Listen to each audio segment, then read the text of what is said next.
അജിത്തിനോടുള്ള പ്രണയത്തിൽ ഒട്ടും മാറ്റമില്ല എന്നു തന്നെ നമ്മുടെ ശാലിനിയുടെ ഈ വീഡിയോസ് കണ്ടാൽ നമുക്ക് മനസ്സിലാക്കാം. 24H ദുബായ് എന്ന റേസിംഗ് പരിപാടിയിൽ 3-ാം സ്ഥാനത്ത് എത്തിയിരിക്കുകയാണ് അജിത്ത്. അജിത്തിൻ്റെ സന്തോഷ നിമിഷങ്ങളിൽ പങ്കുചേരാനായി മക്കളും ഭാര്യയായ ശാലിനിയും എത്തിയിരുന്നു. വിജയം കൈവരിച്ചതിന് ശേഷം ശാലിനി പോയി കെട്ടിപ്പിടിക്കുന്നതും അതുപോലെ തന്നെ ശാലിനിയും മകളെയും കെട്ടിപ്പിടിക്കുന്നത് ഇപ്പോൾ സമൂഹ മാധ്യമങ്ങളിൽ വൈറലായിരിക്കുന്നു.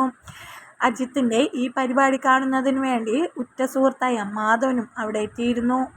ഒരു ഭാര്യ അല്ലെങ്കിൽ അമ്മ എന്നിവരുടെ മുഖത്തുണ്ടാകുന്ന ആ സ്നേഹം ഇപ്പോഴും ശാലിനിയുടെ മുഖത്ത് കാണാമെന്ന് തന്നെയാണ് ആരാധകർ പറയുന്നത്. ഇന്ത്യയുടെ ഫ്ലാഗ് ഉയർത്തിക്കൊണ്ടാണ് അജിത്ത് അവിടെ നിൽക്കുന്നത്.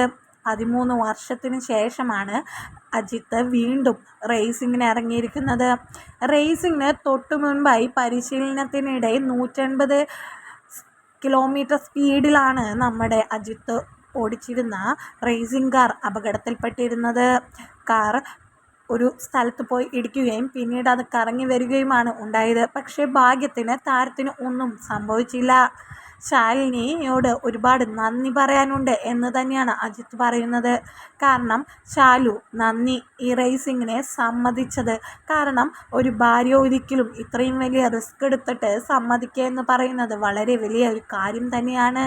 ശാലിനിക്കാണ് ഒരുവിധം എല്ലാവരുടെയും സപ്പോർട്ടും എല്ലാം വന്നിരിക്കുന്നത്.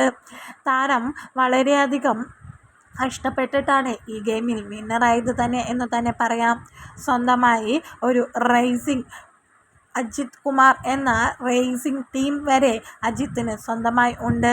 2002-ൽ 2003-ലും അജിത്ത് ഗെയിം കളിച്ചതാണ്. പിന്നീട് അവിടെ നിന്ന് അങ്ങോട്ട് റേസിങ്ങിന് ഇറങ്ങാതെ ജോലി സംബന്ധമായ കാര്യങ്ങളിലേക്ക് മാറി. പിന്നീട് 13 വർഷത്തെ കാലയളവിന് കഴിഞ്ഞതിന് ശേഷമാണ് അജിത്ത് വീണ്ടും റേസിങ്ങിന് വേണ്ടി കയറിയത്. 3-ാം സ്ഥാനത്തെത്തിയതിൻ്റെ ആ സന്തോഷം തൻ്റെ കുടുംബത്തോടൊപ്പം ആഘോഷിക്കുന്നതാണ് ഇപ്പോൾ വൈറലായിക്കൊണ്ടിരിക്കുന്നത്. ശാലിനിക്ക് ഒട്ടും മാറ്റമില്ല എന്ന് തന്നെ പറയുന്നു.